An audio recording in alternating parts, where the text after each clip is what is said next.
Welcome back to the Always Reading Book Club. It is your girl Kiki Reader, and we are going to dive into a series today.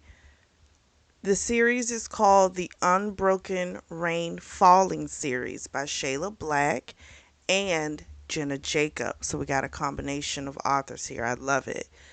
We're going to dive into book one, The Betrayal. We start off by going back 6 years and we meet Raine. She's 17 years old. She's a runaway. 3 weeks prior, she met Mason Hammer. Now, his real last name is Hammerman, but they call him Hammer at his club, which is a kink club, and it's called Shadows. So he sees her in his alleyway. She's been beaten up really bad. We don't know how this happened, who did this, but clearly there's a lot of stuff going on with her. Now, on her way to landing in his alleyway, she passed by like a gang initiation where they had beat up the guy and then they passed around his girl. She had seen some people, selling drugs. She didn't want to go that route. She saw some guys that, that were clearly pervy looking for really young girls. So this alleyway, even though it smelled like piss and stench, was a lot better than those other alleyways. So Mason was coming out with his trash bags when he saw her. And so he, of course, is trying to get her to talk. At first, she's not very trustful, understanding, considering her condition. You shouldn't be easily trustful anyway. just saying. But you really understand her being that way. He kind of had a coax her in. He got her some water, got her like a fiber bar, and eventually she was able to come inside so he could give her a place to stay. Now, 3 weeks have passed since he found her in that alleyway. He calls her into his office and he lets her know, I need to talk to you about something. In her mind, she's thinking, I knew this was coming. Like, there's going to be some type of payment. He's going to want something in return for helping me. And she thought that payment was going to be sexual. It wasn't. Now, Mason is about 12 years older than her, which puts him at about 29. She's 17. He was telling her that school is starting next week. What are you going to do about school? Well, she's like, I can't go back there. Again, we don't know why she can't go back there. We find out a little bit. We find out she's got an older sister who went off to school in London 3 years ago. She's got a brother. She doesn't know really what happened to him. So something's going on with the home life. Clearly, it's not the greatest, but we don't have all of the details. So she tells him, I can get my GED and I'll find a job and I'll start paying you back. And he was like, you need to go to college. It'll give you more opportunities. She's like, well, I can't afford that. He's like, I can help you. You know, we can come up with a deal. Again, her thought went to, he wants sexual favors for paying for her school. Man has not said anything about this to her, okay? But this is immediately where her mind goes. And she starts walking towards his bedroom, and he's like, what are you doing? Because his bedroom is attached to his office. And she's like, well, you want payment, right? He's like, not like that. He's like, this is the deal. Since you're a good cook, because she loves to bake and things like that, he's like, you can do the cooking and you can help around the club, work part-time at the club, helping out with different things. Especially a lot of stuff that he doesn't really like to do, which is more of the administration type work. He doesn't really like doing that type of stuff. Um, but he tells her she's not to talk or really interact with any of the guests. They've already been told that they can't approach her. Um, but once she'll get her degree, then she'll be able to help him more with his books, like more of the finances. Um, because that stuff he really doesn't like doing. and that will be a really huge help to him. And so she's like, okay, I can do that. So the following week is when she's supposed to start her duties at the club, but she's decided, you know what, she's tired of eating takeout anyway, so she's going to go ahead and make dinner tonight. Well, she's cooking, and a woman comes in. The woman looks very distinguished. She looks like, it's like, super sexy, but very classy at the same time. And the woman's asking for Mason. This makes Raine feel some type of way. And it's because she has a little crush on Mason, okay? But looking at this woman, it's kind of like he clearly can never see her the way she sees him. So the woman like winds up taking off her panties, puts them in her purse, and she's like, now I can see him. Where is he? So she was going to try and lie to get the woman out of there. That wasn't going to work. So Mason comes through and through the door, and she was like, dinner's going to be ready in 15 minutes. And he says, just keep mine warm. I'll eat it later. And so he leaves with Erica. And she, of course, stays in the kitchen. And she cries. And we find out that this is something that will continue to happen to her over the next 6 years. Now, we fast forward from this point about 14 months. And Mason is taking his annual trip to New York. He's visiting a grave. He's there with one of his oldest friends, Liam, who's an Irishman. Now, Mason lives in LA. Liam still is on the East Coast in New York. We don't know who died, but he states it's like a penance, him coming to visit this grave every year. So clearly we got a story. We got some backstory. So we find out that his friend Liam is getting married to a woman named Gwyneth. Mason does not like her. He thinks she's nothing but a gold digger. She's just an opportunist. And so he doesn't think she's right for Liam. Liam is a dominant and Gwyneth is not a submissive. But Liam thinks that there's a submissive on the inside of her and he can bring it out. Now, right there, we already know we're going to have a problem. Right there. Because you're trying to turn her into something that you want her to be.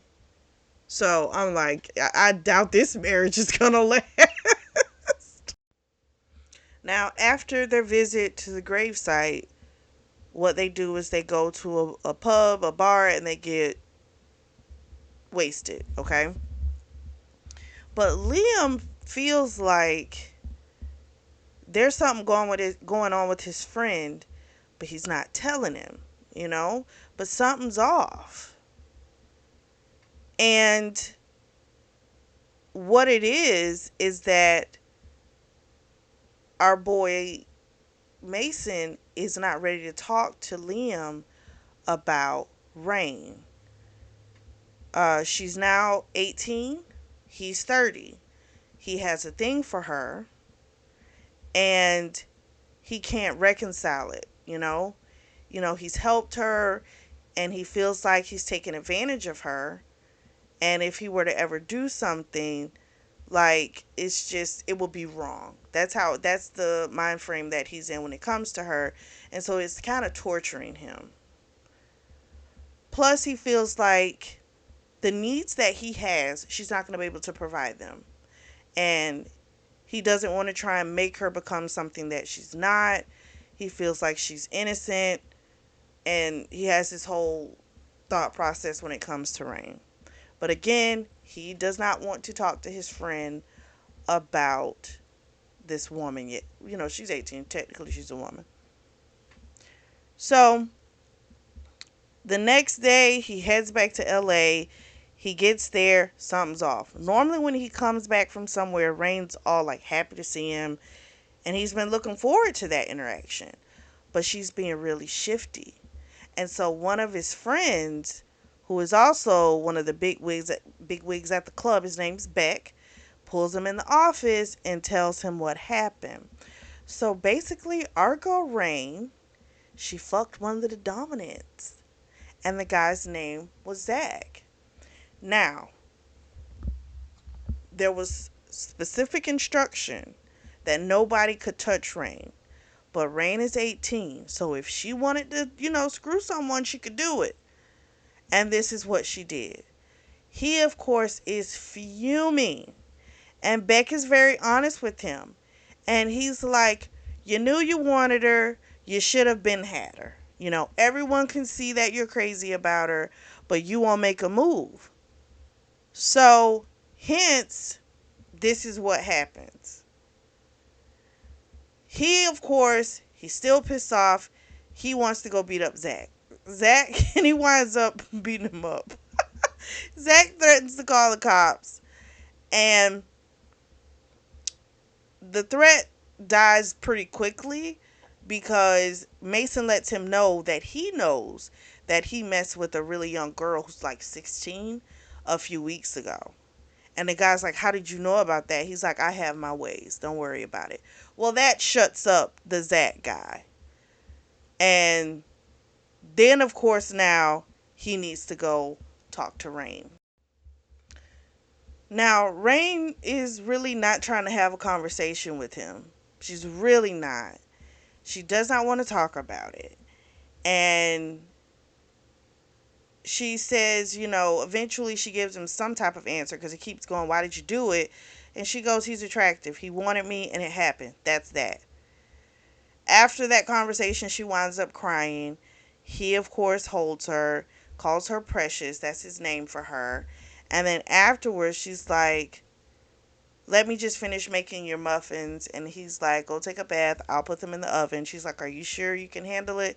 She puts a fire extinguisher on the counter because he can't cook worth a damn. So she leaves, but he knows, here's the thing. He wanted to be her first. But even with that, it's like, but you didn't say nothing. You clearly have been like messing with other people and she has to see that shit. You know what I mean? Like, it's like he wants it both ways. And that's always extremely, it's just annoying. But he's still on that tip of him and her can't happen. So, it's like you've already made a decision and now you're upset with the results of the decision. But you're not going to change anything on your end, but she's just supposed to stay in a box. And it's like, nah, buddy, it does not work like that. We then switch to Liam's POV. Now, I love this. I always love when there's two POVs. But, when you throw in a third I get really excited. So, I don't know how many we're going to do with this one. But so far, we've got Rain's POV, we've got Mason's, and now we are in Liam's POV. I love it. So, we fast forward about 5 years. Liam lives in New York. He's now divorced, as we figured that was going to happen. He's with his friend Seth. They just left from the club Graffiti, which I want to say is a kink club as well in New York. And Seth is kind of saying, you seem like something's off with you, Like, he's been, what is it? He's now divorced. And there's still something different with the way that he sets scenes with women. So he was never into giving like a ton of pain to women. But now he seems to be into that, like paying for their pleasure. But he seems to be doing it, and Seth feels like, okay, well, what's going on with you? Like, are these unresolved issues, from feelings that you have from your ex-wife? We find out that he walked in on his ex-wife with 2 men. So that's a whole thing. And she also tried to get as much money from him as she could, which is exactly what Mason thought she was going to do. So Seth is just kind of like, I think you need to change your scenery. Why not go out to California? Go out to LA. Um, it's going to be winter here soon. Go enjoy the sunshine. Liam gets a call from his mother, and she has the same suggestion. So a week later, he flies out to LA. Mason picks him up from the airport, takes him to Shadow. He, of course, is very impressed. This is his first time being out here. And he's taking him through by the kitchen, and Liam sees Raine. And he, of course, immediately starts to feel things through his body physically for her because she's stunning. And he's like, who is she? And Mason's like, oh, she just works for me. But Raine calls out to Mason and uses his name, which Liam knows he doesn't let everyone call him Mason. So she's got to mean something to him.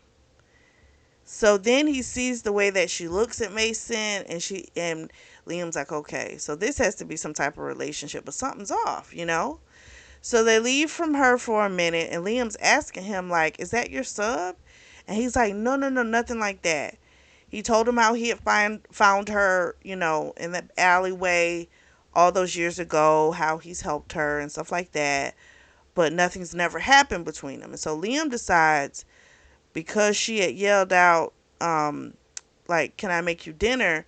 Mason was like, we're going to go out. Liam invited her with them. So Mason was starting to try and shut that down, but Liam was like, no, no, no, you should come along with us, you know? Mason yells out to her, like, what to put on, how to do her hair. That seems very much like a sub, does it not? Just saying. Based on all the other books we've read, like, that sounds like someone's sub. But anyway, she comes out, she looks stunning. They get to the restaurant. There's at least 10 guys that have looked at her, but she doesn't see them. Mason goes to the restroom, and that's when Liam asks her some questions. So Liam asks her, you know, if Mason has a sub, and she's like, I don't know about his personal life. She gets very like evasive, and so in the back of Liam's mind, he's formulating this plan to try and get them together, because for Liam, it's like he doesn't really want to deal with his problems. So this is like a nice way to focus on something else, and at the same time help his friend. So now we come back to the present, and well, we were kind of already there, okay, but we go. It's like maybe a few more days have passed, and Raine is going to bring him his apple spice muffins, which he loves so much, and his coffee for breakfast. She goes to the door, and out comes a woman named Marley. And Marley looks like she's been freshly fucked. He looks like, you know, his lips are swollen, so clearly they've kissed. Clearly they have had some sexual things go on, and it absolutely crushes her. She drops the coffee, the muffins. The Marley girls got an attitude and was just pretty much like, watch what you're doing, you know? And Mason was told Marley, like, you don't talk to anyone like that, X, Y, and Z. You're not being a good submissive. So then, of course, the woman apologizes, but she didn't mean it. You know what I mean? And then she leaves, and the broken mug is on the ground, and our girl, Raine, is trying to get it up. Mason goes to get a towel to help her. He's like, I got it, precious. I'll take care of it. And she's like, no, no, no, I got it. And he said something to her to the fact about how she always wants to please. Which, again, to me is a sign that she would be probably a really good submissive. You know what I'm saying? I mean, I'm not saying that everyone who likes to please is a submissive. That's not what I'm saying. But in this situation, she appears that maybe this might be something that she would maybe thrive in, you know? So he apparently still is saying that she won't be able to meet his needs in his head, right? That's where he is. We'll let him stick to that. So she turned and left. She goes in the kitchen. She's about to break down, and she winds up cutting her hand. by mistake. She doesn't even try and stop the bleeding. She's just so hurt. And then she sees Liam. And she says, I gotta go. And she gets past him quickly in the hallway. So then we switch to Liam's POV. And Liam has been there a few weeks now in LA. And he knows his friend is crazy about this woman. And he can tell that the woman is crazy about Mason. But for whatever reason, they're not together. And so we find out in his conversation with Mason that there was a woman named Juliet. She's the one that died. We don't know how she died. We just know that a decision was made by Juliet, and Mason can't forgive himself. Or shall we say, he won't allow himself as well to not, he won't allow himself to be happy.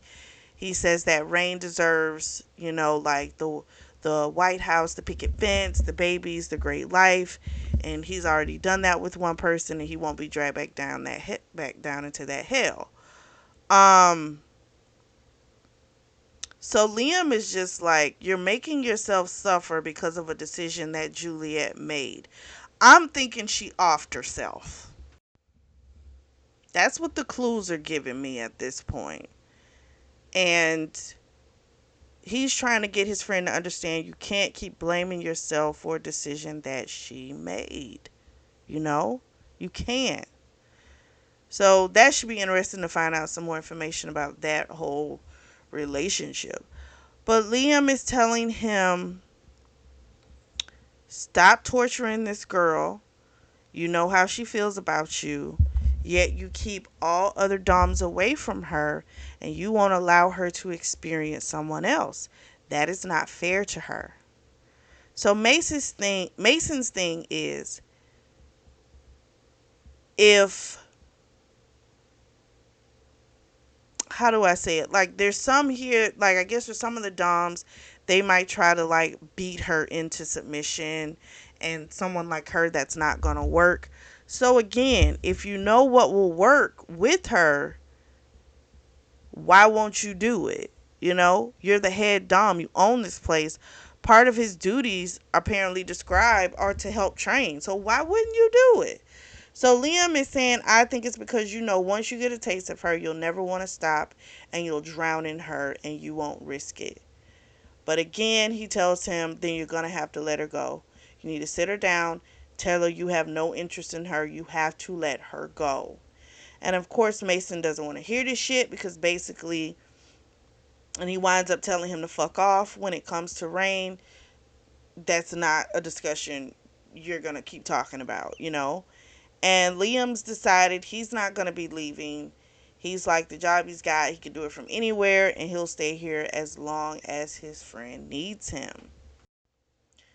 Liam has decided he needs to make a move on Raine, but it's got to be legit. Like, it can't appear as if he's trying to get Raine to make Mason jealous, because that's not going to work. He needs to evoke real jealousy from Mason to get his head out of his ass. But he also wants Raine to feel truly desired by someone. Someone really wants her. And so he goes into the kitchen, because she went back in there and she was gonna bake, because she likes to do that when she gets upset. It helps calm her down. So he had a little chat with her, and he basically let her know that he's offering himself to her. He was like, I can train you. And she was like, Mason's never going to go for that. And he's like, it's not about him. It's about your needs, and your needs need to be met. And he tells her this whole unrequited love thing is not good for you. And so he winds up getting close to her, and there's a lot of attraction. He finds himself feeling stuff he shouldn't be feeling. Like, this is, again, this is supposed to be a mission, but the smell of her, the touch of her is doing things to him. So I'm like, oh, I can see where this shit's going. So then he winds up kissing her. She is very much into it. He's thinking like, oh shoot, like maybe I need to stop myself, because he was ready to like fuck her right then and there. But he let her know. He's like, let me know what you decide, and he left her. So that night she's tossing and turning, and we switch to her POV, our girl Raine. and she cannot get comfortable. She's thinking about Liam's offer, and then she's thinking about Mason, and so she decides, you know what, I'm gonna go all in. She's gonna put on something really sexy, and she's gonna go get in his bed, and that's what she does. She pulls his boxers down, she starts sucking him off while he's asleep, which to me is an issue, but okay. Some people may be okay with it, some people might not be, and you kind of got to respect that boundary with folks. Being that they may have looked at each other or whatever it is, it's like you're trying to trick him into saying yes. You know, like, let me give him a blowjob and it'll feel so good that he'll cave. And that's shitty. That's my opinion. Others may look at it differently, but it seems like you know that him consciously, like, he's not going to give in to this. So you're trying to make him give into it. And I don't like that for anybody, male or female. She's sucking him off. His hands are in her hair. He's pulling her towards him. He's saying, "Oh, that feels so good, Precious." As far as she knows, she's the only person that he calls Precious. So then she starts thinking, "Oh, he's probably dreaming of me." So she sucks him even harder. And then eventually he comes to and realizes it's her and jumps up, and he's like, "No, what are you doing? This cannot happen." And she's like, "Why won't you let me please you? Like, why won't you? Why don't you want to give me a chance? Why do you keep giving everybody else a chance but me?" And he's like, "That is not our type of relationship, X, Y, and Z." He kicks her out. So she leaves, and then we switch to Mason's POV.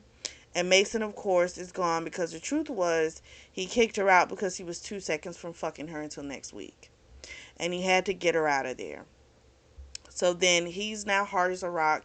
He winds up getting some lube, jacks himself off. He's thinking about her, and he actually says her fucking name when he comes. Guess who's on the other side of the door? Listening. Raine. She bursts in. She's like, "So you wouldn't fuck me, but when you come, you say my name? Like, are you serious?" So then she goes down the hall to the dungeon, and she starts pulling out all these different toys. She starts throwing them at him and just having a whole fit. And he's like, just that, you're having a fit, like a kid, like a child. She's like, "I'm not having a fit." She's like, she's pissed off. She's like, "You clearly want me, but yet you don't want to fuck me. It's not matching up." So then he tries to command her to stop, and she tells him, "Make me." Mason demands her to strip. She doesn't do it. He rips off her bra. She still won't do it. He picks her up and takes her over his shoulder, takes her to his room, strips off her panties, takes off her stockings, and says he's going to give her a punishment. Girl's butt naked, flips her over, smacks her on the ass. He tells her to count.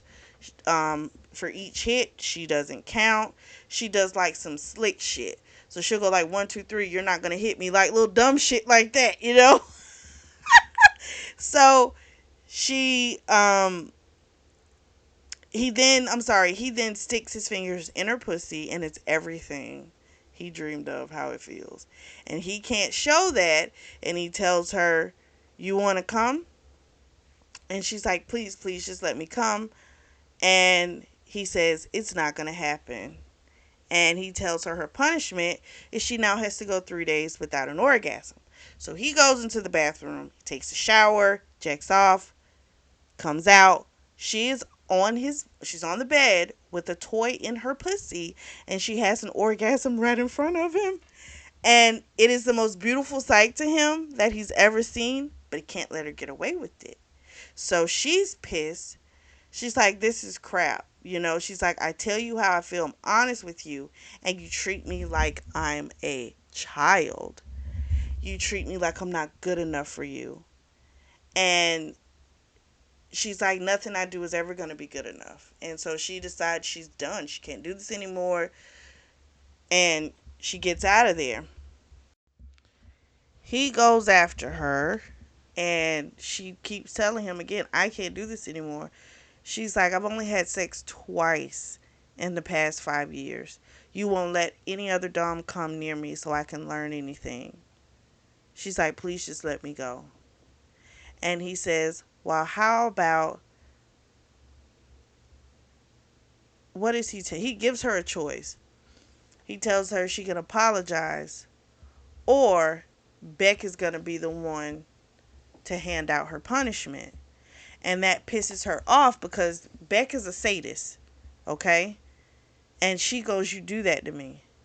You want to mark me in pain, but you wouldn't do that to your lovely Marley, your plastic Marley. You wouldn't do that to her, but you do it to me because I was honest about what I felt for you and what I wanted. And she's like, I am so done. So she goes to her room, she slams her door, comes out with clothes on, and she's like, I'm done. She throws her keys at him. She says, I'm not doing your cooking anymore, your filing anymore, um, anything for you. And he runs behind her because he's thinking, hell no, like, she's not leaving. And he, says to her, like, okay, you want to be a brat because I won't give you what you want and all this type of crap. And then Liam emerges from his room and he has quite a look on his face. So Mason is trying to get Raine from leaving. Raine keeps telling him, I'm done. There's no point in me being here. She's like, thank you for everything you've done to me. I do appreciate it. I've always been grateful, but I am not doing this anymore. She goes to leave. He snatches her back. He's like, you're not leaving. You can't leave here. This is your home. She's like, no, you know? And she tells him, you stay here. You be happy with your plastic dolls. Have fun with them. But I am not staying here. So then Liam comes up. And what really pisses off Liam is that Mason winds up punching the wall next to Raine's head. So Liam's like, oh no. He's like, what the fuck is wrong with you? Like, you need to get it together instantly. So Raine curls into Liam, and Mason notices this, and he's thinking like, what the fuck? When did this happen? And so Liam tells her, go to my room, wait for me. Don't make a decision when you're upset. Just wait for me and we'll talk. And so she eventually agrees.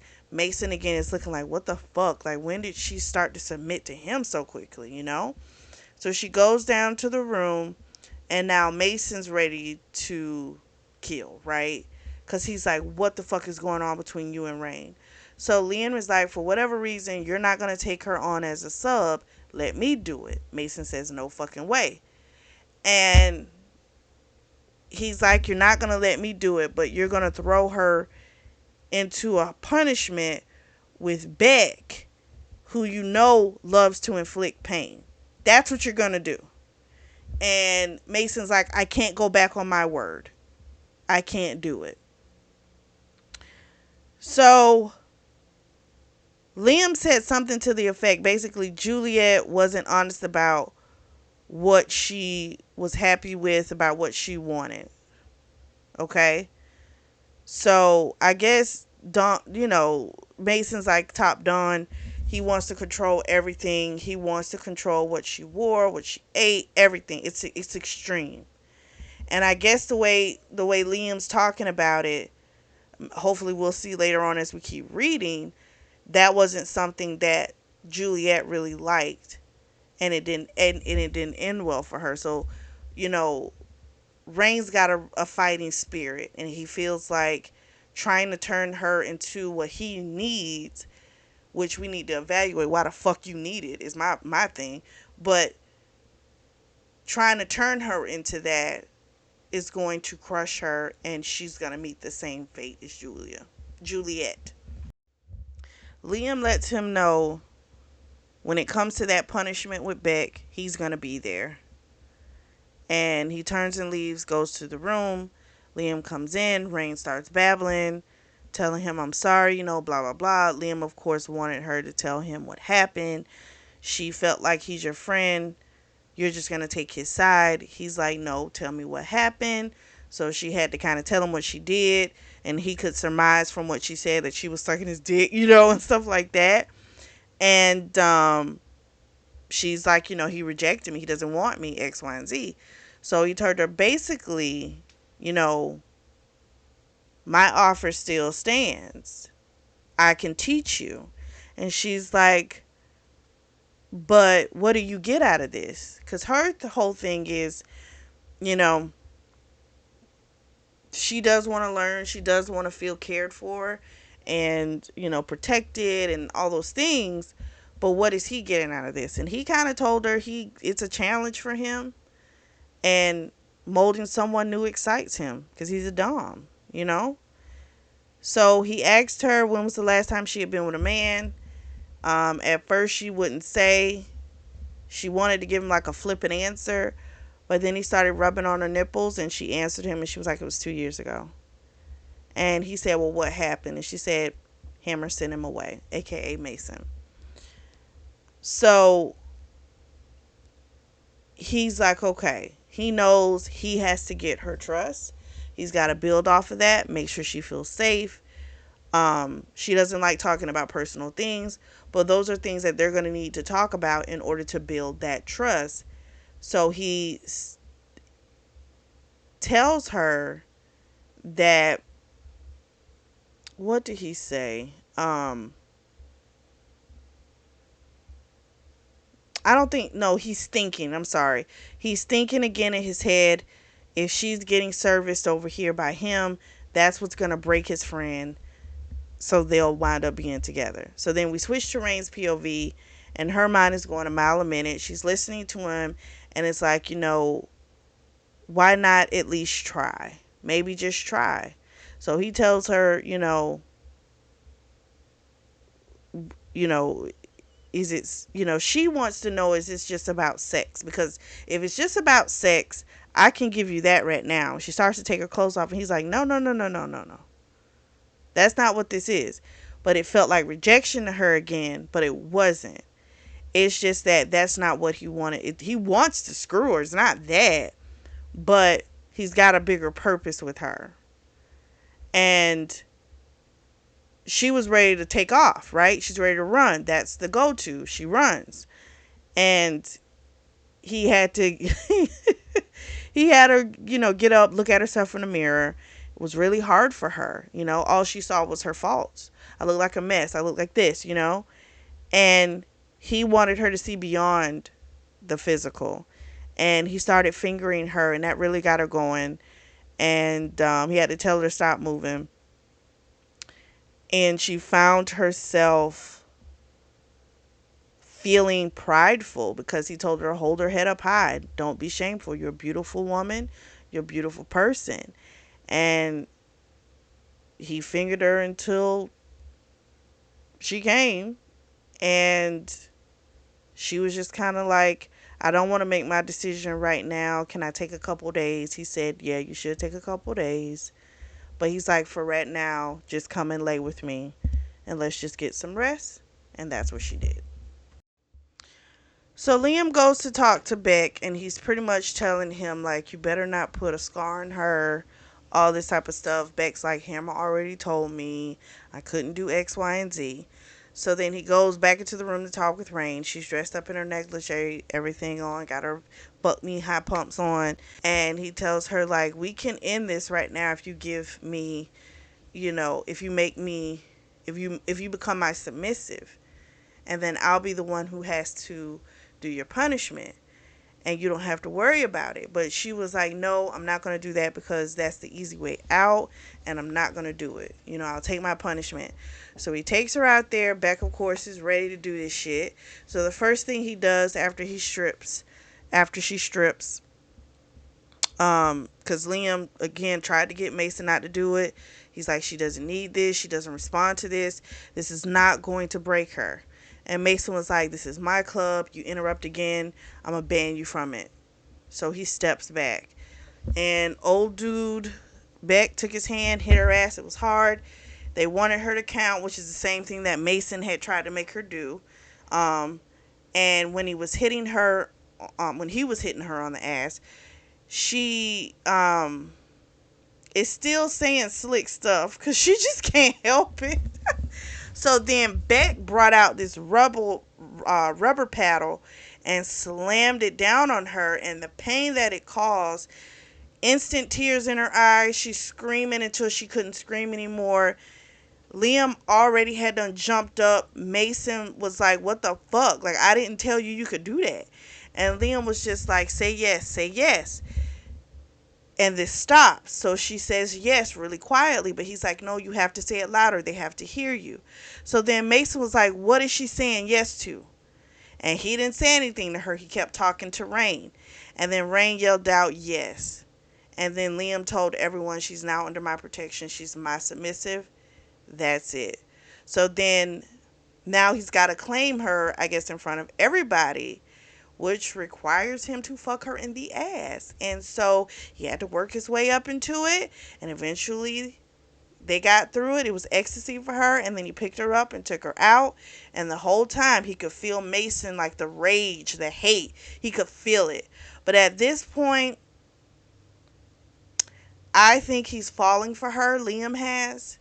And even though Raine has told him, you know, Mason has my heart, it does belong to him, you know, I think Liam wants to see if he can get her to feel something for him too, because he says she brings him life, and he doesn't think anyone has ever made him feel that way. And so she definitely trusts him. She feels safe with him. So we're building on a foundation. Um, I don't know how I feel about Mason. I mean, I feel like they set it up as they're supposed to be, you know, they love each other but they can't be together. But I don't know how I feel about Mason right now. I don't know. I don't know. I just don't know. I'm like kind of secretly over here rooting for our boy Liam. We switch to Mason's POV and we find out that he went up to Liam when he was carrying Rain out. He of course was like, "You son of a bitch, you know. You play mind games and you're doing that with her and she doesn't know it, you know?" And he tells him, "But when she fucks you, know that she's only thinking of me." And he storms off. He is so distraught. He goes into the security room because he's thinking maybe this was a plan to get him to admit his feelings. So he kicks out the security guys. Every room in that building he can hear and he can see what's going on. So he puts it on Liam's room, turns up the volume and listens, and the realization hits him that shit wasn't fake. She was honest with Liam. She told him, like, I still have feelings for him, but I'm trying to work through them. But I am giving myself to you. She told him, it was better than I ever imagined. And she says, "I forgot everyone was there, just like you told me, and I focused on you." And then they were about to fuck again, and that's when he had to turn it off. He couldn't watch it. He had already saw them fuck in the, um, you know, is that a ceremony? I don't know. He had already seen that, and so he saw, you know, Liam reaching for another condom, so he knew they were about to fuck again, and it was just like he couldn't watch that again. Um, but I don't know. So then he goes back and he goes to Beck and he beats up Beck. They have a whole brawl. And Beck was trying to set him up so he could be the fucking hero. He's like, "But your dumbass let the Irishman come in and be the hero. That's your fault." Beck is like, "Everyone around here knows that you want her, but you won't deal with your shit. So it is what it is." So Mason bans him from the club for a week. And the guy's like, "I've been banned plenty of times, whatever." He's like, "I could use a break anyway." So he goes to his room, gets some Patron, tries to drown his sorrows. He can still hear her screaming out Liam's name in pleasure. It's just too much. He goes to his office. He keeps drinking, trying to forget. We switch to Raine's POV, and this has been a lot for her. Her mind is still spinning. Liam's knocked out. She's hearing like sounds like someone's crashing stuff at the bar upstairs, and she's like, "Wait a minute, there shouldn't be anyone up there." So she's like, "Let me go see." Then she's like, "Let me go to get Mason, because if something's up, like he needs to be there." But his room's empty. But she sees Beck in another room. He's packing a bag. She goes up to him and smacks him, and she can clearly see he's been beaten up. And she's like, "What happened?" And he says, "I got into it with Hammer, you know?" And he was like, "You can't really think I was going to hurt you, you know?" But shit, he did hurt her. Hell, the way she cried out because she was in pain. He did tell her, he's like, "Don't get it twisted. Everyone wants you." He was like, "I did want to see if you were like a pain slut, but after the first hit, I knew you weren't, you know?" He was like, "But I was trying to make Hammer do something, you know?" And she's like, "Wait a minute, what do you mean?" And he's like, "Well, he's crazy about you. Everyone knows that. He loves you. But for some reason, he won't do anything about it." So Beck is an actual doctor, and no one at the club knows except for Mason, aka Hammer. And Mason chose him because he knew he could hit her where it wouldn't bruise as bad. So now this is fucking with her head, because that means he does care, and she doesn't want to dive into it, but yet she wants to understand what the hell's going on.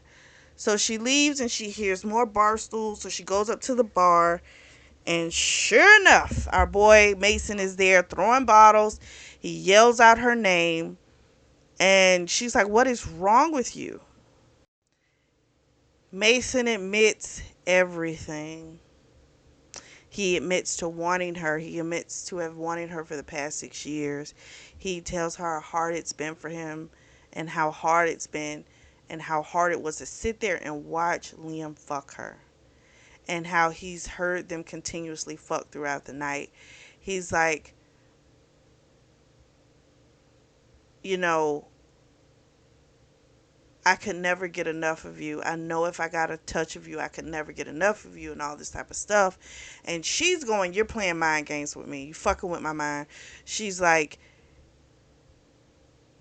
he tells her, "I'm not playing mind games. Liam's the one playing them with you." And she's like, "No, he's not." She says, "You've had all the time in the world. I offered myself to you, and then you throw me away, and now you're doing this?" He was like, um, "You're the one who made up reasons of why you thought I wasn't with you. It's not what you think." And then he kissed her, and it was everything the girl thought it would be and more. So then he started sucking her titties, and she had to pull away from him. She's like, "No, because tomorrow you'll regret this. I belong to Liam now. I made him a promise." And then he tells her he can smell her, like her desire. He's like, "I need to taste you. I've been wanting to know what you taste like for a lifetime." So Mason starts eating her pussy, and he's fingering her, and it's a lot. He's making her hold back her orgasm. She's ready to explode. He's like, "No, hold on for me, hold on for me." Eventually, he lets her come. It's beyond anything. Then he goes at her again, and she's like, I can't do this again." And he said, "Yes, you can, you can." And he takes her to his room and closes the door and tells her, um, "Tell me what you want me to do." And she says, "Fuck me, Mason." And so that's what he proceeds to do. So he's big. It takes a lot for him to work into her. He thinks about it, and he's like, "Oh shoot," he asked her if she was on the pill. She's like, "No." He was like, "We'll get that taken care of later." He cannot think of, you know, any type of barrier being between them. He won't do it. So he winds up fucking, coming inside of her, and then he has her suck him off, and he's still not done with her. He then fucks her in the ass. He comes again. They take a shower. He tells her, "I'm still not done with you." And he, what did he do? They went and took a shower, and I'm thinking like maybe she can't handle him. He's a lot.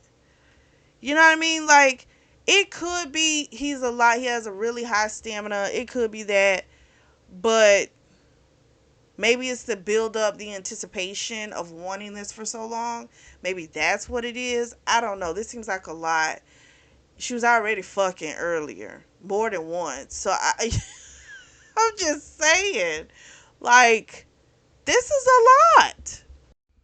While they're taking a shower, he made her suck him off again. She swallowed.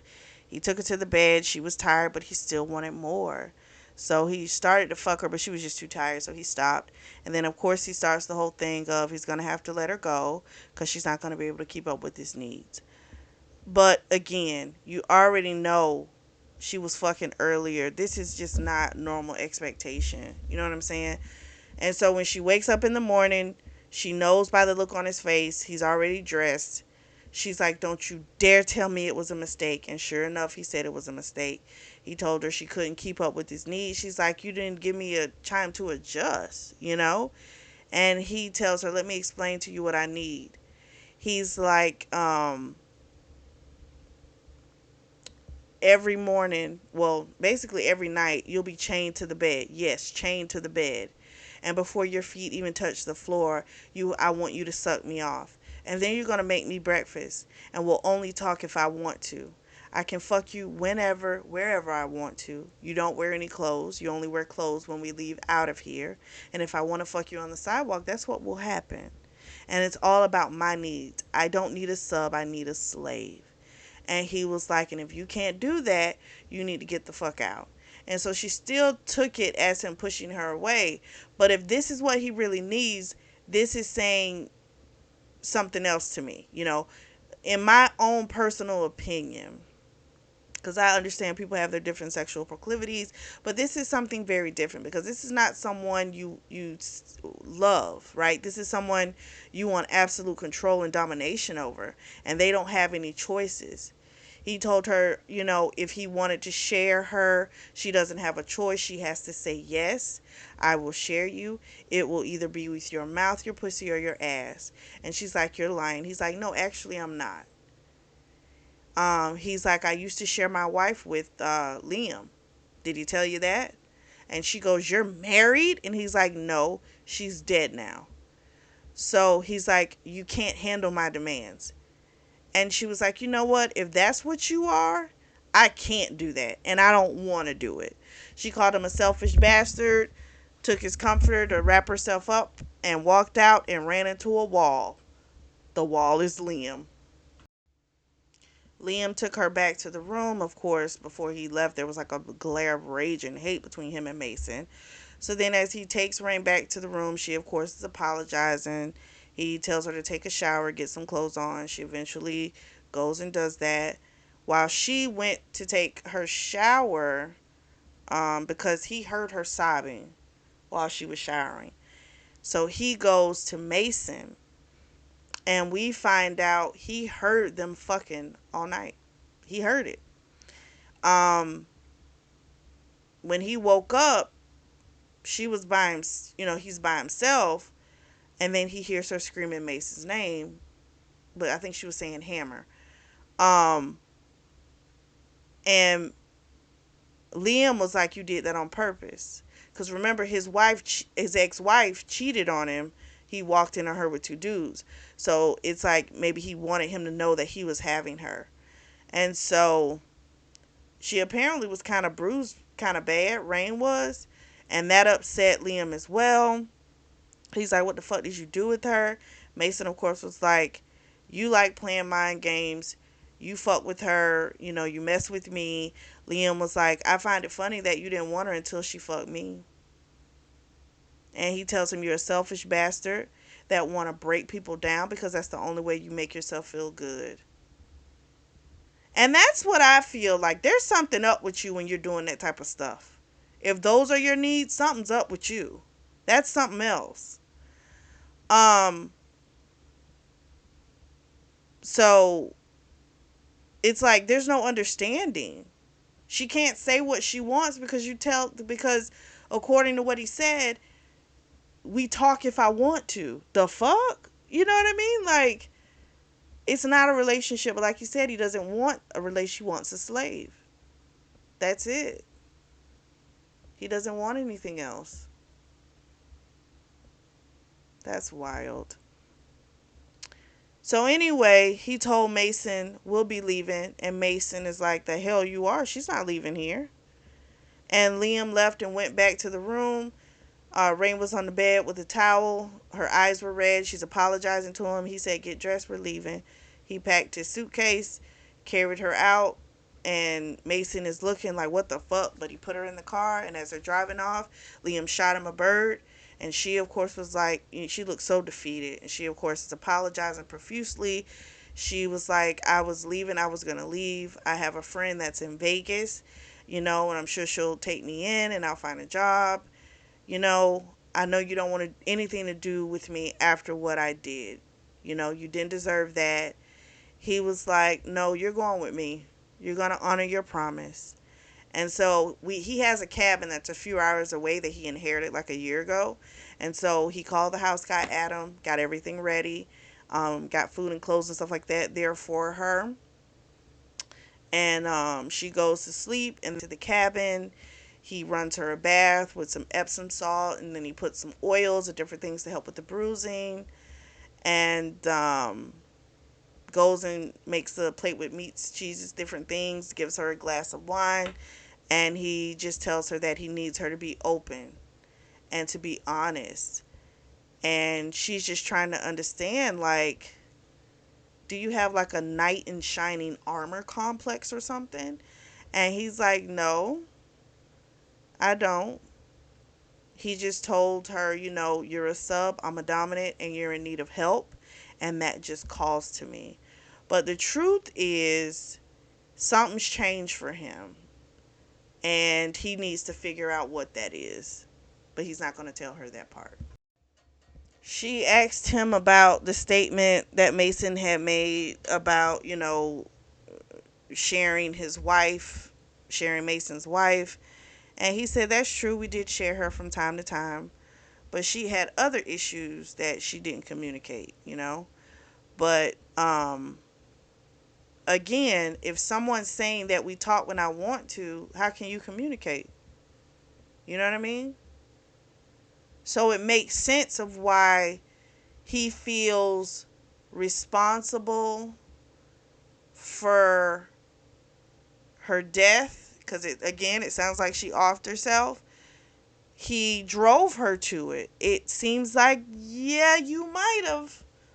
Um, I know that's a choice. That's a personal choice. But if you box somebody in to where they feel like they can't escape, but that, I'm not going to say his guilt isn't warranted, you know? And I don't know. That's just off. Like, again, if you find someone and they align with those needs because they need to feel like that, then they can give it to you and it works. So I'm not saying that no one can do it, because people have, I'm not, I don't want to kink shame. People have their own things. But that, everyone can't do that shit. The fact that you have submissives that can't go to that level, that's a whole nother level of bullshit to me. And so you should have never fucked her. You know what I'm saying? Like, he should have never bothered Rain. He should have left her to fuck alone, because you knew she couldn't give you what you needed, since you need to figure out why the fuck you need that. You understand what that's my thing. Figure out why you need those types of things. But he just confuses her and plays with her, and I'm just not a fan of Mason. She, of course, she just feels awful about what she did. She's like, I'm not worthy of you. I'm going to mess up again. I'm going to do something and you're going to leave. And so she runs out of the tub. And he knew that if he ran after her, she would have the power. And he wasn't doing that shit. So he told her to submit and to present herself. And so she assumed the position finally. And he only said it once. Um, and he told her, when you give me your power, that's the most intoxicating thing to me. And I'm like, oh gosh, let's see how this is going to go. After she submits, they have a little conversation. He brings the platter of food into the room. She tries to feed herself, but he says, no, I'm going to feed you. She, of course, is looking like I can feed myself. He's like, no, that's not going to happen today. Today, I'm going to feed you. And so he starts to feed her. And when he puts a pickle in her mouth, it was like so awful to her. She absolutely hates it.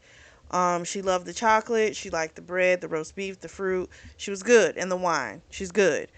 Um, so he's making a note of the things she likes, the things she doesn't like. So he told her to close her eyes, and then he blindfolded her, and he started to ask her questions. And it would be like, what do you like on your pizza? She'd say mushrooms and cheese.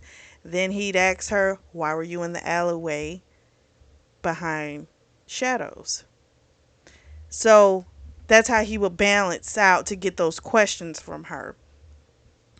He was like, because he wants to get answers, he's got to figure out a way, okay? So we find out she's got a lot of self-loathing, a ton of that. And he asked her why does she always run? And she says, because I'm always messing up things, I'm making mistakes, and so I leave before anyone has to tell me to go. So he's asked her some questions. It's actually been very cathartic for her to say this. She had a good cry, she had a good meal, and she truly feels like he cares for her. She truly feels that way. And then he hits her with the last question. And he says, what happened to you as a child? Well, she completely shuts down. He tried to coax it out of her, but old girl was like, nope, she is not doing it. She made a statement. Mason's the only person that I told, and I never intend to speak of it again. And she's like, if you want to know, you ask him. He's like, no, I'm asking you. I want to know from you. He's like, there can't be any secrets between us. And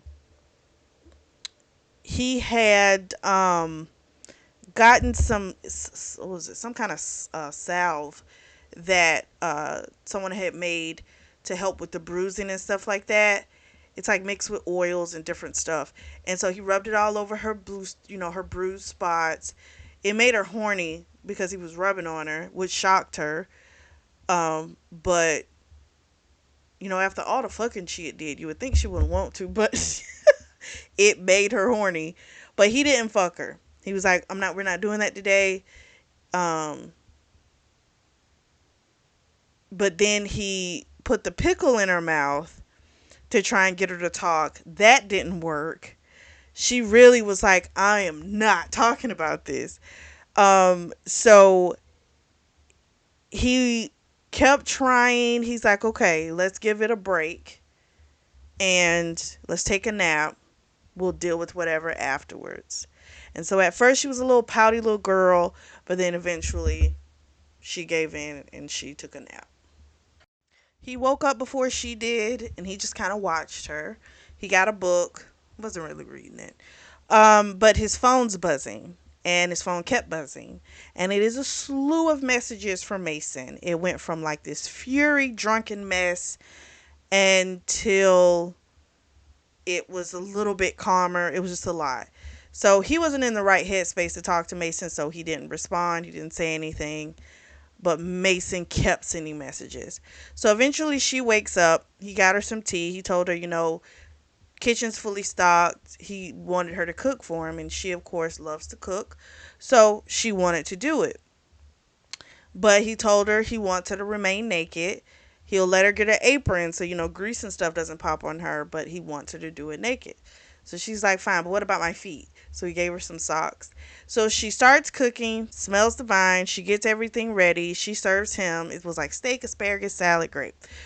So then he puts a jar of pickles down in front of her for her meal. And she looks at him and he says to her again, now tell me about your childhood. And she was like, just put the pickles away. I will tell you. So she tells the story. So her mom left when she was 9 years old. The dad basically abused all the kids, but no one would admit to it. So like at first he was beating on the boy. He went to, I want to say, military school.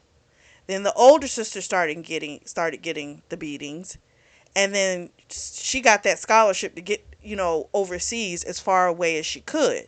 Well, then when they were gone, he started in on her. So one night he broke like her rib. She was concussed, a lot of stuff. He had to take her to the ER. Well, when he took her to the ER, they of course started asking questions because he goes, she fell. It didn't match with what they saw. Okay? So then he got upset because he's like, how dare they try and, get me in trouble for disciplining my own child. So then he must have beaten her even worse, and that was when she ran away. So she paints this, of course, gives a better picture of what she was going through. We kind of assumed, I mean, it was pretty obvious she was, being beaten at home. Um, but we didn't realize, like, I was wondering, like, what a mama was. I figured maybe she died. But the mom just left. Just straight up left. Well, then he takes this time to confess some things to her because she's just opened up. He knows that was painful for her. And so he tells her that he found his wife sucking off. Wait a minute. She was getting, like, fucked by her trainer, who she said was gay. And then she was sucking his boyfriend off. So that was the two guys that she got caught with. And it really hits her hard why what she did earlier hurts him even more, because she had made a commitment, a promise to him, and then she goes and she fucks um with Mason. She of course, doesn't want to eat now. She feels so horrible. But he's like, no, go ahead and eat. He put the pickles up. He didn't make her eat them. But he's like, go ahead and eat a little bit. And he also explained to her, like, if you do that to me again, I'm done with you. And she understood that. So he winds up eating her pussy until she came. She sucked him off. She let him come down her throat. So she wanted to be fucked. And they were talking about the fact it comes out that Mason didn't use a condom. And he was like, we're going to have to take care of that. We'll get you on the pill and stuff like that. I don't want any barriers with you either. Then he starts wondering, like, if Mason did that bullshit on purpose. You know what I mean? To, like, keep her tied to him. It's a possibility. We switch to Mason's POV. He's distraught. He's panicking. He's in bad. He's down bad. So the normal duties that Raine does, no one's doing them. It's only been 12 hours. Okay, so I don't feel like it should have fell apart. But he winds up getting, two of the subs to do it for him. And then one of the subs, Crystal, comes up to him, and she's a pain slut. And she was just kind of like, gave him a whipping. She's like, you haven't worked me over and I need it. So he took her in the room, but he couldn't focus. So Beck came in and was like, I can do it. He's like, you're supposed to be suspended. He's like, yeah, but I'm not leaving because you need me, So he told Mason, Beck told Mason, I'm going to take over the scene. They had their back and forth, but eventually Mason left and went to his room. He was just so distraught. He started drinking. He went to Raine's room, got her clothes, were smelling them. He, saw that she left her purse there because he was wondering, like, I'm sending all these messages. I'm calling both of them. Like, Liam not picking up, I understand, but why isn't she picking up, And her purse is there. It's, got left there. So he starts wondering if, Liam did this on purpose. They're a trip. So then Beck comes in and sees him, and he's like, you need to get your shit together. He's like, people depend on you here. And this all started because you didn't do what you were supposed to do. And now this has become a thing, and this has got to get fixed, So Beck says, I will help you, because Mason kind of begged him for help because he didn't know what else to do. So Beck was like, I will help you. So we switch to Raine's POV. Her and Liam are in bed. She's thinking about how amazing he's been and how loving, and she feels something strong for him. And it just happened so quickly. And so she wanted to fuck, and so he gave in and he got a condom. They had a nice fuck session. So then his phone buzzes, but it's not Mason, it's Beck. So he answers, and she can hear the conversation. And Beck was just like, you need to get your ass back here and come fix this shit that you created. Which he didn't create. Like, no, this all falls, to me, this is Mason's fault. Because if Mason had been honest about what he felt, there would be no need for Liam to try and concoct a plan to get him to admit to feelings. So to me, this all falls on fucking Mason. I will say, Liam, yes, you got some with this as well, because you know this girl is completely in love with this man, and then you done brought your ass along, and now you done developed feelings, and now it's gotten convoluted.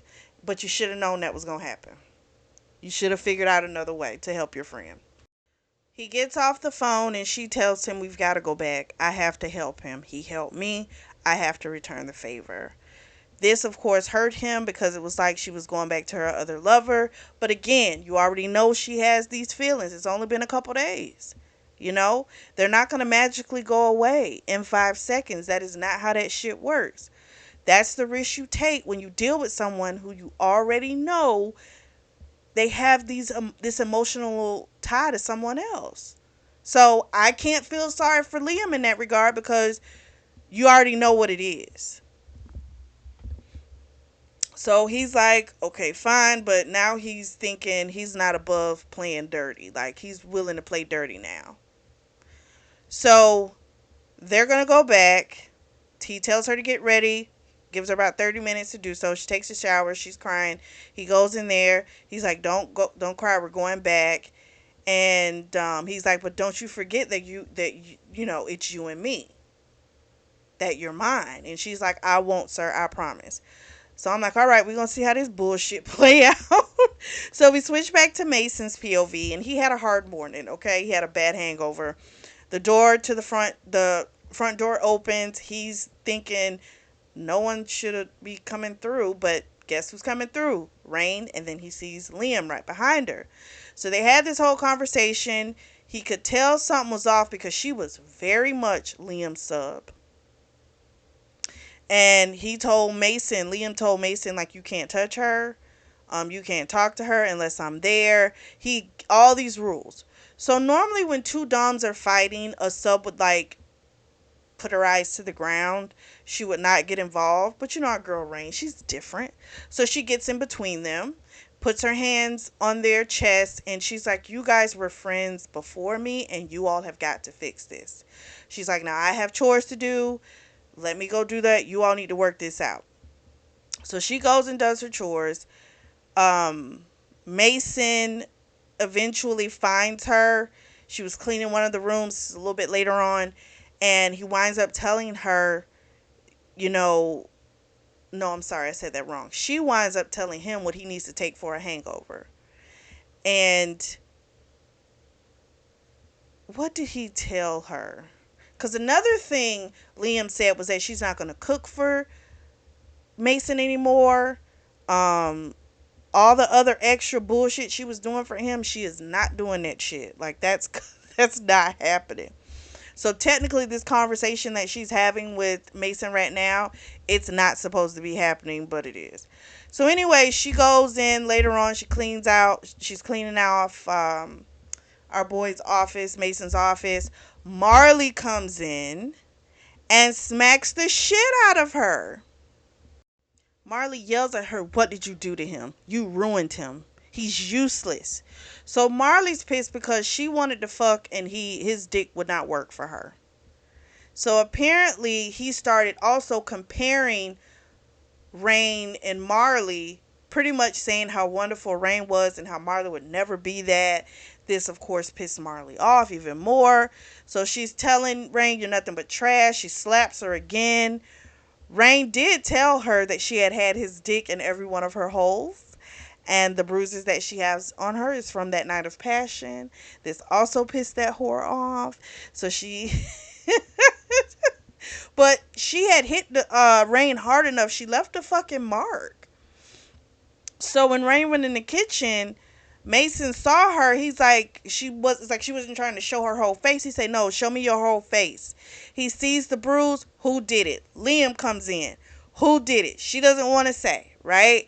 And Liam is like, "You're supposed to tell me the truth. I want honesty. You tell me right now, or you're gonna get punished." So eventually, she tells him it was Marley and what happened. And Liam and Mason go to get that bitch. So she's having a drink at the bar, which is crazy to me, but she was that comfortable feeling like she could do that and still be there, but okay.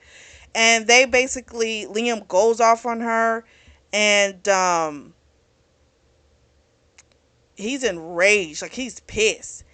And Rain, what did he do? I think Liam told Rain, like, he kissed her and told her to go in the room. And again, Mason's watching this and it's like, when the fuck how did this happen in 2 days? She is so submissive to him in 2 days, you know? So then he goes to deal with, goes in the room with Rain. Liam does.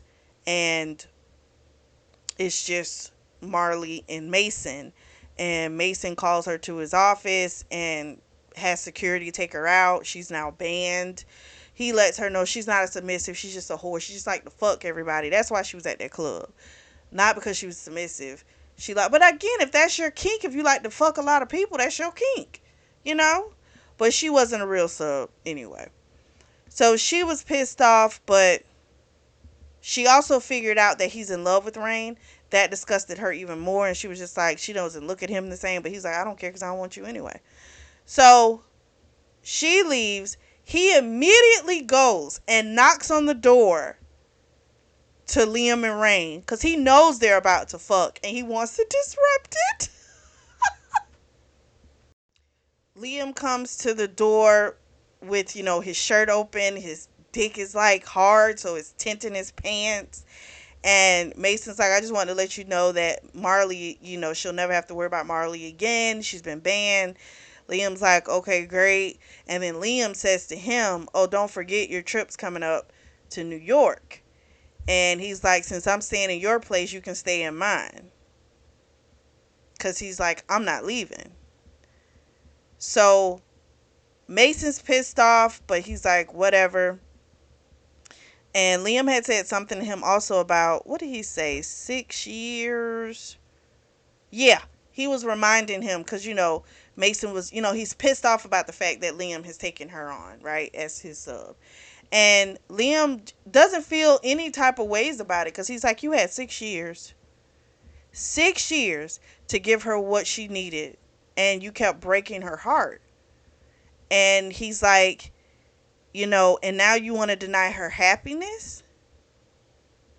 He ain't have anything to say because what can you say? So, I mean, at one point in the very beginning, I was rooting for Mason because I thought, okay, maybe he, is just a tortured soul. But based on his needs and all that bullshit and what she needs, I'm not rooting for him. I don't think that's the better decision. So then Liam goes back in the rain. She, of course, is like, is everything okay? He says it's fine. They have a nice hard fuck. Next morning, they get up. He tells her, take a shower. I got a surprise for you. She's like, okay. So then we switch to Mason's POV. He's in New York doing his yearly pilgrimage. And this year he cried a lot at the gravesite. But I don't think it had anything to do with Julia. It was more so what the hell was going on with Rain that really got to him. So he decides he's flying back early. Because he does not trust that Liam isn't going to try and take her away again. And he cannot stand the idea of coming back there and then she's gone. So he comes back early. It's a bunch of people there, which is weird because normally no one's there this early. And it looks like an event. Something's going on. Sure enough, Liam has set up a caller event. And in the world of BDSM, it's almost like a marriage.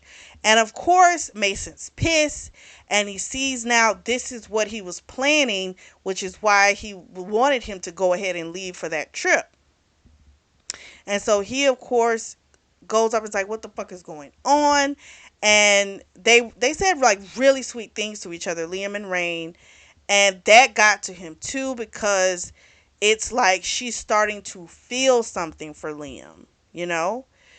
But what he did was Mason told Rain how beautiful she was. She looked angelic. That's what he said to her. And he whispered to Liam, "This isn't over. Don't get too smug." And that's how it ends. So next week we are going to dive into book 2, which is called The Break. Looks like there's about 4 books in this series. I am super excited to go get through these books. What did you all think? I really liked it. Um, you know, I could even maybe put a little blame on Rain, but I'm gonna tell you why I really don't want to put any blame on her is because she is so emotionally starved and damaged for a lot of her life that unfortunately she's looking for something, and I feel like they're older and they know that she's looking for something and she needs certain things, and they've kind of played on that with her. um I don't think Liam meant to fall for the girl. I think because he had never felt, but that's how it always fucking gets you. You know, you've never felt a certain type of an emotion before for someone. You may think you have, but you meet someone and you feel something that is so different from anyone else. And here's the thing, you never know when it's going to happen. And so he didn't expect to feel this bond so much, this feeling of needing her so much. He didn't expect that. And now it's happened. And he's like, "No, I'm in it. I want her." And now this whole scheme of trying to get my friend with her, don't care about it, because I want her. Now, Mason had made a comment that, Liam isn't what he seems. He plays mind games, and there's another side to him that she hasn't seen. But it's like, is it the side that requires her to do like to do the bullshit that you claim you need? Is he violent? Like, what is it? You know what I mean? So I don't I can't really blame Rain because she's looking for something, and people are coming to her and saying, "I can give you this." Liam came to her and said, "I can give you this. I can give you what you need." And if you've been starving for something for so long and someone wants to give it to you, it's like, of course she's going to go that way. I didn't like how Mason, it was like, you knew you had all of these particular types of needs, and yet once you saw with someone else, it was like, "I need you now." That doesn't feel very genuine to me. It feels like little boy syndrome. Someone's playing with my toy and now I want it. You know? Because it was great having her there and not and being able to fuck other people. It worked out perfectly for him. Now he says he was tortured and all this type of stuff, but you had the best of both worlds. You got the love from someone you really wanted, you claim, and you got to deal with a whole bunch of other people. And then you shut down whatever she tried to do. I don't know, that to me that doesn't feel like love. But let me know what you guys think. Drop down in the comment section and let me know. If you are in the market for a beautiful notebook or journal, I do have those available. And the links are going to be available down below in the description section. As always, I truly do thank you all for your support. And I do see your suggestions. I promise I will get to them. But I just wanted to start this series. I've been wanting to do it for a while. But I will get to your suggestions. Thank you so much for your support. And thank you for tuning in to the Always Reading Book Club.